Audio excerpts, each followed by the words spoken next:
बिस्मिल्लाहिर्रहमानिर्रहीम।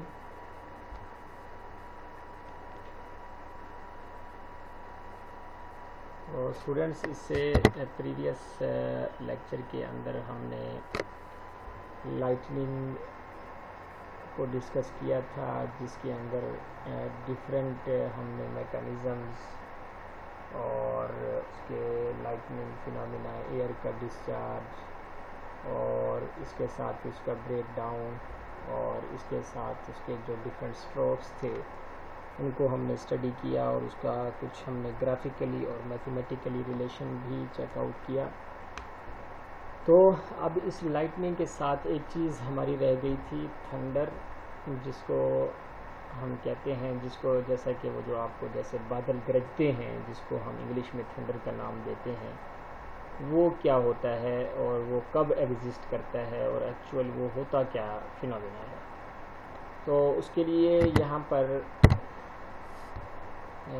मैंने किया है कि इसकी डेफिनेशन लिखी है कि the rapid expansion of air in the channel due to the sudden rise in temperature generates a shock wave in the atmosphere.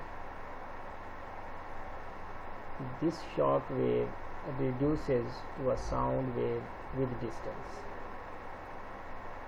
कि एक्चुअली जब आपके कंडक्टर के सराउंडिंग में एयर आयोनाइज होती है और वो हीटअप कर जाती है, उस हीट एयर जो है वो एक्सपेंड करती है, एयर जो है वो उसी चैनल के अंदर एक्सपेंड करती है, मींस कि उसका जो टेम्परेचर है वो बढ़ता है और उसके फिर सराउंडिंग में जो ठंडी हवा है वो उसको फिर वापस इधर करती है, फिर ये एक्सपेंड होती है, फिर उसको वो वापस बैक करती है। तो ये जो back and fourth of air का जो फिनोमिना है कि हवा का आगे और पीछे जाना, इस तरह से जो ऑसिलेटरी उसकी मोशन है एयर की, वेव्स के जो वो बनती हैं, इसी को हम वेव्स का नाम देते हैं, एयर वेव्स को। और ये इसकी वजह से आपका एक जो है वो वॉइस प्रोड्यूस होती है एक्सपेंशन की वजह से एयर की, जिसको हम शॉक वेव का नाम देते हैं। और इसी से फिर क्या होता है, वो आपका इसी फिनोमिना को आप थंडर का नाम देते हैं। ठीक है जी। तो ये आर्टिकल पिछले आर्टिकल से रेलिवेंट एक रह गया था आपका डेफिनेशन। तो अब नेक्स्ट है हमारे पास लाइटनिंग प्रोटेक्शन के। जो लाइटनिंग आसमानी बिजली हुई उसकी जो काजेज़ थी वो भी हमने देखी। अब उनसे हम अपने सिस्टम को कैसे बचा सकते हैं, क्योंकि लाइटनिंग को हम रोक तो सकते नहीं, क्योंकि ये एक कुदरती अमल है और ये अल्लाह पाक की तरफ से लाइटनिंग का फिनोमिना है। और जब ये बन जाता है ये एक नेचर की वजह से, तो हमारे सिस्टम पे जब इसका इफ़ेक्ट आता है, इसको तो हम रोकने से रहे, लेकिन ये है कि अपने सिस्टम को किसी हद तक हम प्रोटेक्ट कर सकते हैं, इससे बचा सकते हैं कुछ मेथड्स अप्लाई करके। तो जो उसकी प्रोटेक्शन में हमारे पास जो मेथड्स यूज़ होते हैं लाइटनिंग प्रोटेक्शन के लिए, उसमें जो सबसे पहला है हमारे पास वो है लाइटनिंग अरेस्टर, या इसको दूसरा नाम देते हैं सर्ज डाइवर्टर्स का। ठीक है। और जो दूसरा इसका मेथड है प्रोटेक्शन का वो है अर्थिंग वायर्स, अर्थ वायर्स। अर्थिंग की बजाय इसको अर्थ वायर्स कहते हैं। ये इसके नाम से आपने नहीं इसको देखना है कि शायद ये ज़मीन में धंसी हुई बड़ी वायर्स होती हैं, लेकिन ये जो वायर्स हैं ये एक्चुअल वो वायर्स होती है जो कंडक्टर्स के ऊपर बिछाई जाती है for the purpose of protection from the direct stroke of the lightning. तो इसको अभी आगे हम डिस्कस करेंगे। तो उसके बाद हमारी कुछ ऑक्सिलरीज हैं, डिवाइसेस हैं, जिनसे हम क्या कर सकते हैं, अपनी जो प्रोटेक्शन है लाइटनिंग की अगेंस्ट वो कर सकते हैं। तो इसको हम यहाँ से देखते हैं कि जो सबसे पहली जो हमारे पास प्रोटेक्शन है उसको देखते हैं। और इसी तरह से जो इसको सबसे पहले आप यहाँ से थोड़ा सा देख लें कि जो हमारे पास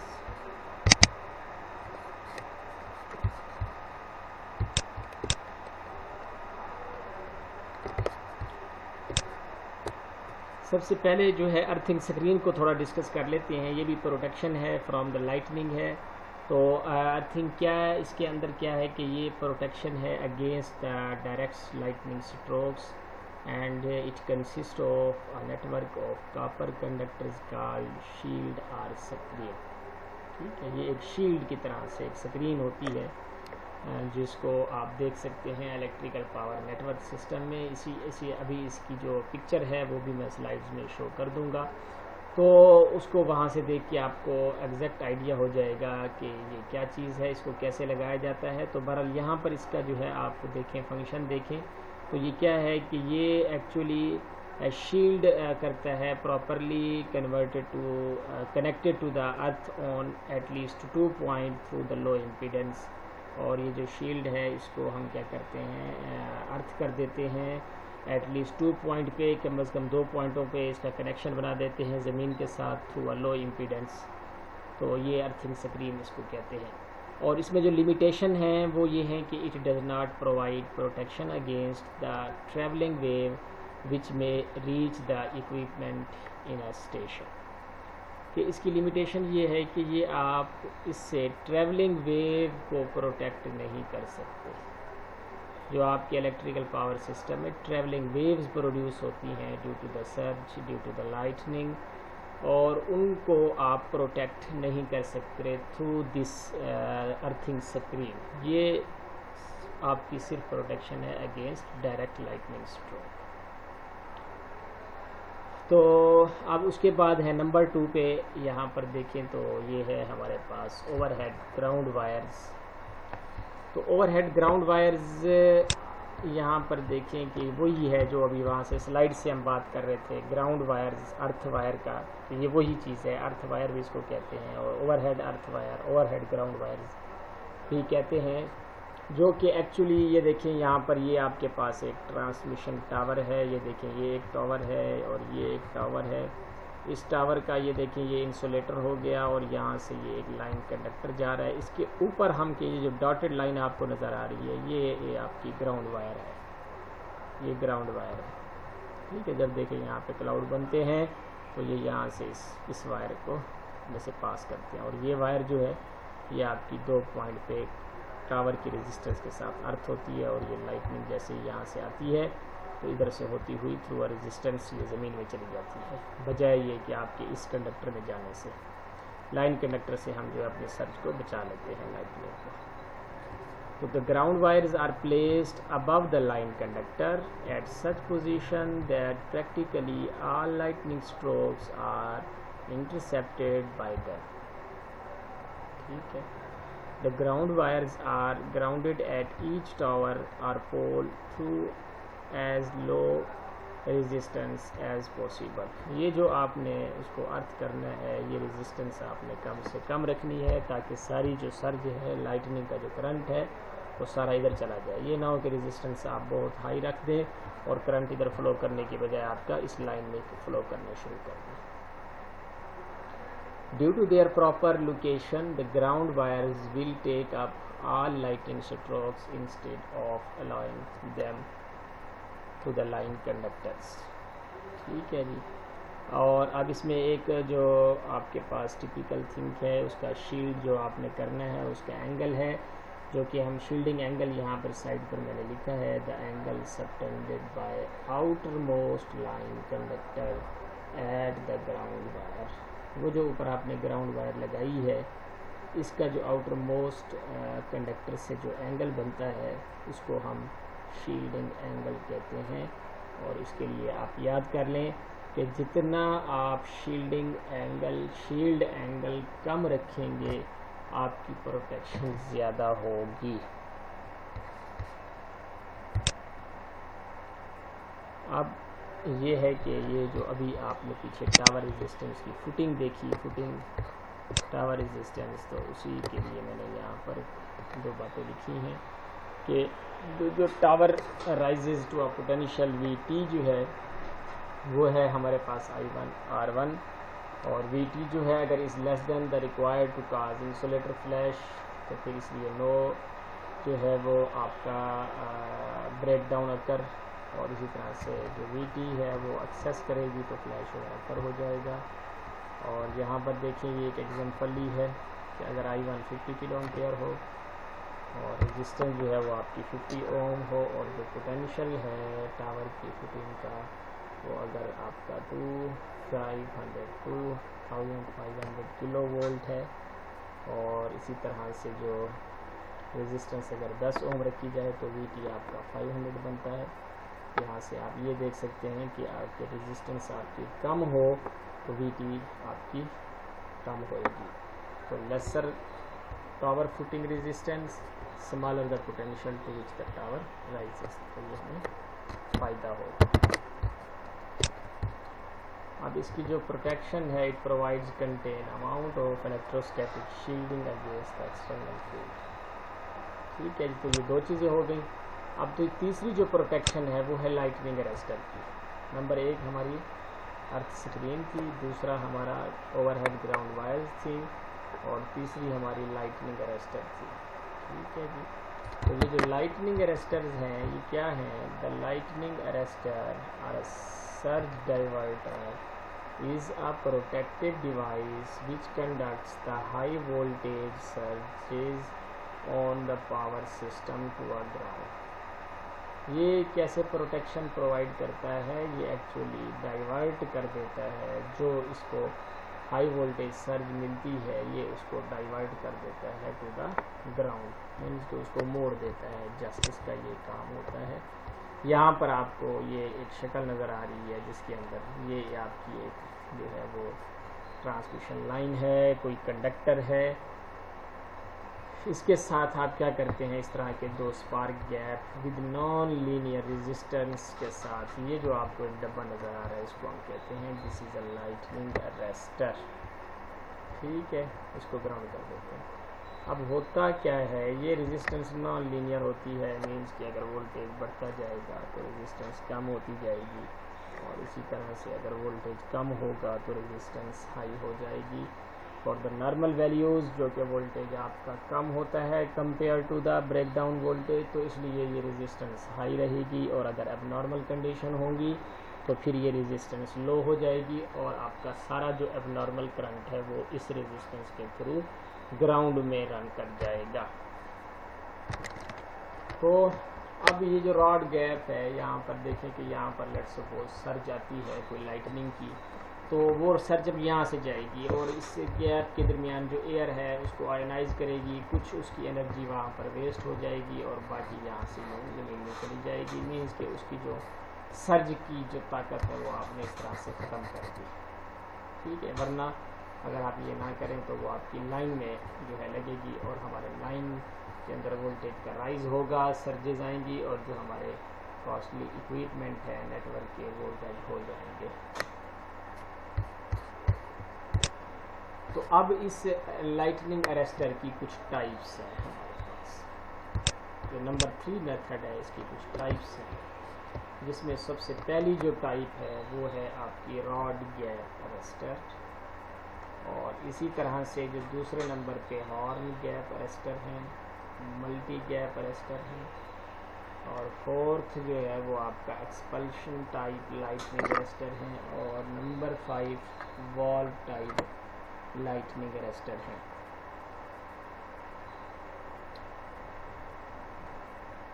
तो अब इसमें जो पहला है रॉड गैप है, वो हमारे पास यहाँ पर देखें कि इसको यहाँ पर मैंने एक्सप्लेन किया है कि दो आपके रॉड गैप होते हैं इस तरह से। ये जिस तरह आपने अक्सर देखा होगा ट्रांसफार्मर बुशिंग के ऊपर लगे होते हैं, इस तरह के दो आपके रॉड होते हैं जिनको हम यहाँ पर बेंड करके इस तरह से उसमें गैप रख देते हैं, जिसको हम रॉड गैप कहते हैं।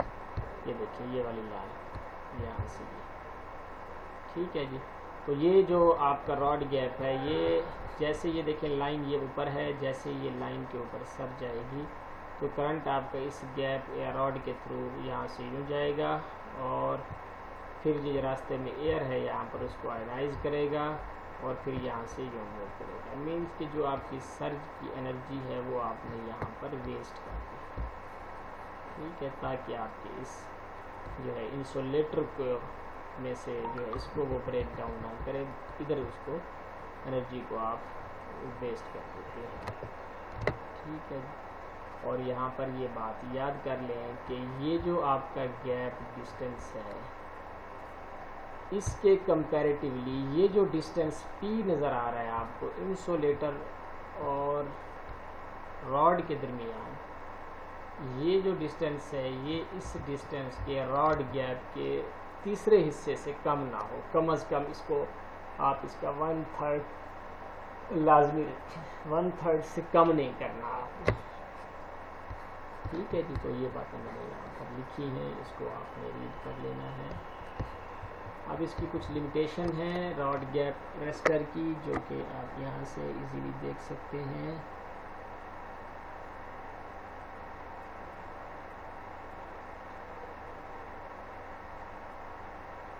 तो यहाँ से है कि after the surge is over the arc is in gap is maintained by normal supply voltage leading to short circuit on a system. ठीक है जी, और दूसरी जो इसकी लिमिटेशन है, द रॉड में मेल्ट और get damage due to the excessive heat by arc. जब ज़्यादा सर्जिस होती रहेंगी तो हो सकता है कि जो हमारे रॉड्स हैं वो भी मेल्ट कर दें और डैमेज हो जाएं। और इसके साथ ही जो हमारी थर्ड लिमिटेशन है, द क्लाइमेट कंडीशन है, रेन है, ह्यूमिडिटी है और टेम्परेचर है, ये भी अफेक्ट करती हैं performance of the rod gap arrester पे। Due to these limitation the rod gap arrester is only used as backup protection in case of main arrester. ठीक है जी, तो इन लिमिटेशन को देखते हुए जो हम रॉड गैप अरेस्टर को यूज़ करते हैं, ये just for the backup purpose, protection purpose के लिए यूज़ करते हैं, जहाँ पर आपके मेन अरेस्टर लगे होते हैं उनके साथ, कि अगर कल को मेन अरेस्टर आपके काम ना करें तो ये बैकअप आपका पड़ा हो और आपके ये अरेस्टर ठहरे हों वहाँ पर ट्रांसफार्मर की बुशिंग के अराउंड, तो ये फिर एक्ट करें और आपको एटलीस्ट जो ट्रांसफार्मर है वो उसको डेड होने से बचाए। अब यहाँ पर ये दूसरी आपकी जो टाइप है हॉर्न गैप अरेस्टर है, ये इसकी एक शक्ल दिखाई है यहाँ पर कि इस तरह से जो है वो आपने जो ऑपरेटर्स है उसके साथ आप इस तरह से लगाते हैं। और यहाँ पर देखिए ये वो हॉर्न गैप है। हॉर्न वैसे जो है वो सींग जो होते हैं बकरी के सींग या इस तरह से जो जानवर हैं उनके जो 2 सींग निकले होते हैं वो इस तरह के होते हैं सींग, तो ये वो हॉर्न उसको कह रहे होते हैं हम। तो ये हॉर्न गैप टाइप का हम एक अरेस्टर बनाते हैं और उसको ऑपरेटर्स के साथ अटैच करते हैं। अब ये जो 2 हॉर्न्स हैं ए बी जो सेपरेट किए हुए हैं, एयर डिस्टेंस है इसके दरमियान, इसको हम इस तरह से डिज़ाइन करते हैं कि जो ग्रेजुअली जो गैप है वो इंक्रीज़ होता जाता है। देखिए यहाँ पर 1, 2 और 3 पॉइंट को कंपेयर करें तो आपका आहिस्ता आहिस्ता ग्रेजुअली आपका जो गैप है उसका जो डिस्टेंस है वो इंक्रीज़ करता जा रहा है। ठीक है, तो अब इसमें इसकी जो नॉर्मल और अब नॉर्मल कंडीशन पे है कि जो आपका नॉर्मल कंडीशन है तो गैप इज़ नॉन कंडक्टिंग, उस वक्त तो आपका जो गैप है वो नॉन कंडक्टिंग होगा, कोई इसमें से एयर का ब्रेक डाउन नहीं होगा, आयोनाइज नहीं होगी। और जब आपका ओवर वोल्टेज होगा तो जो स्पार्क है वो टेक्स प्लेस होगा अक्रॉस द स्मॉल गैप जी। तो जैसे यहाँ पर ओवर वोल्टेज आएगा इस पॉइंट पर तो ये जो दरमियान में एयर है वो आयोनाइज होगी, यानी जहाँ पे डिस्टेंस कम है वहाँ पर जल्दी एयर पहले होगी, फिर इधर होगी, फिर इधर होगी। तो आहिस्ता आहिस्ता एक वक्त आएगा कि जैसे जैसे डिस्टेंस ज़्यादा होता जाएगा हर पॉइंट पर आपकी जो आर्क है वो एक्सटिंग्विश हो जाएगी, खुद ब खुद बुझ जाएगी। ठीक है, तो इसका हमें ये फ़ायदा है। तो यहाँ पर मैंने लिखा है on the occurrence of over voltage spark takes place across small gap जी, the heated air around the arc and magnetic effect of an arc cause the arc to travel up the gap and the arc more progressively into a position 1, 2, 3.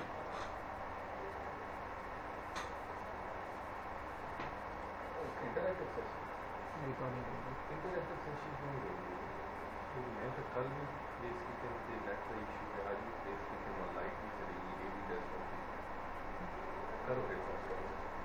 तो अब उसके बाद ये है कि the arc move progressively into position 1 2 3 at some position of arc, जैसा कि आपको नज़र आ रही है यहाँ पर position 3, the distance may too great for voltage to maintain arc, consequently arc is extinguish. ठीक है, वही बात होगी जो मैंने दिया समझने की। तो अब इसके एडवांटेजेस क्या हैं?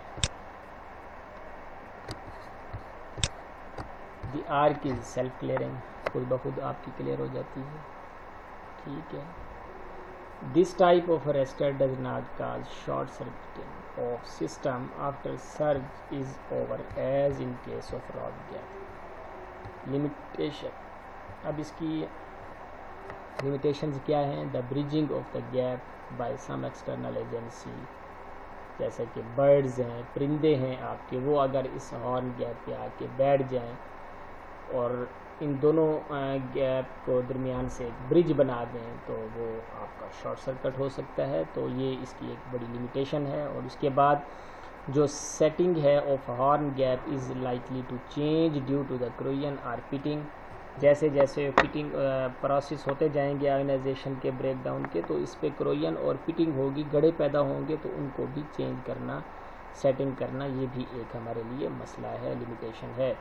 और इसके साथ जो थर्ड नंबर पे है, द लिमिट और the time of protection is comparatively long. ठीक है जी, से अबाउट 3 सेकेंड इसका जो टाइम ऑफ ऑपरेशन है वो भी थोड़ा लॉन्ग है। Due to the above limitation this type is not reliable and can only be used as a second line of defence. तो इन लिमिटेशंस की वजह से भी हम इस टाइप को जो है वो वहाँ पर यूज़ नहीं कर सकते, और जहाँ पे मेन प्रोटेक्शन करनी हो तो इसको भी हम backup means second line of defence के लिए यूज़ करते हैं। तो इसके बाद एक हमारे पास टाइप है जो लाइटनिंग अरेस्टर की है, वो है एक्सपल्शन टाइप अरेस्टर, जो कि आप यहाँ पर देख सकते हैं।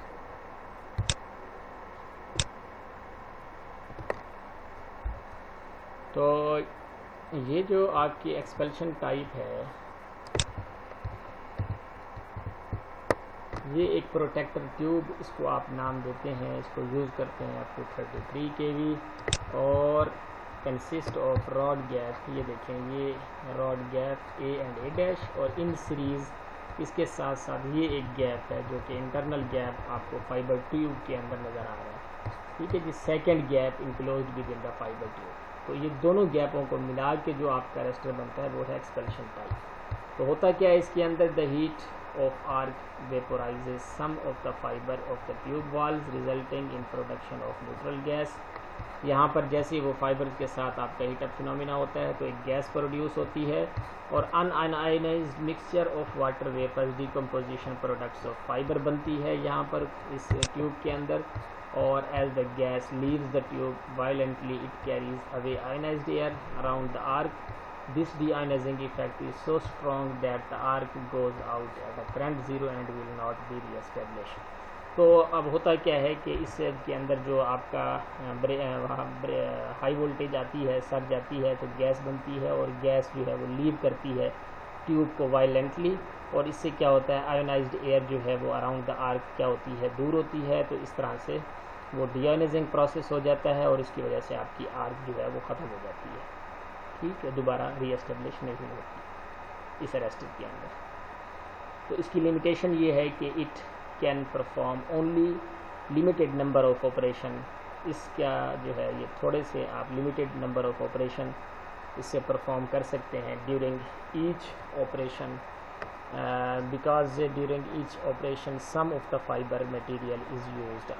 क्योंकि जो मटेरियल है फाइबर का वो थोड़ा थोड़ा यूज़ होता रहेगा और इस तरह से वो ख़त्म हो जाएगा और फिर वो वैसा काम नहीं करेंगे। आपकी फाइबर क्योंकि कम होगी तो उससे फिर गैस और जो डीआयोनाइजिंग इफेक्ट है वो वैसा नहीं होगा जैसा कि आपका वेरी स्टार्ट में होगा। तो ये थे हमारे पास कुछ लाइटनिंग अरेस्टर के जो टाइप्स थी वो थी हमारे यहाँ पर, आपने देखा इनको, और इसके साथ ही इनको आपने यहाँ पर स्टडी कर लेना है। तो यही चीज़ जो हमारे पास यहाँ पर मैंने आपको वेरी स्टार्ट में शो की थी, इस तरह से कि जो अरेस्टर हैं वो यहाँ पर भी आप देख सकते हैं। अभी हमने वहाँ से भी उसको स्टडी किया, यहाँ से आप इनको मज़ीद पढ़ सकते हैं।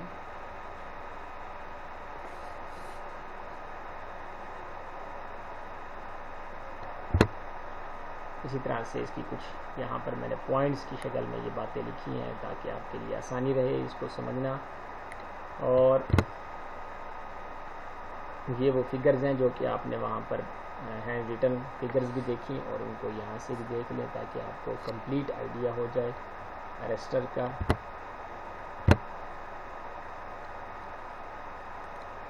ये वो आपके जो है अरेस्टर्स लगे हुए हैं ऊपर जहाँ पर आपको नज़र आ रहे हैं ये। तो this is these are the, ये देखिए यहाँ पर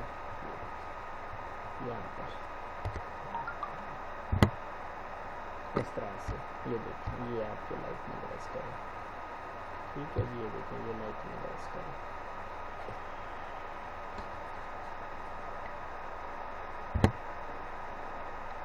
ये वही इसकी टाइप्स हो गई, रॉड गैप हो गया जो कि आपने अभी वहाँ पर देखा। इसकी जो पॉइंट्स हैं यहाँ पर लिखे हैं हमने, और ये वो शक्ल जो अभी आपने हैंड रिटन मैंने इसको बनाया था वो भी आपने देखा, ये वही है। ठीक है जी, यहाँ पर ये बुशिंग के साथ है। ठीक है जी,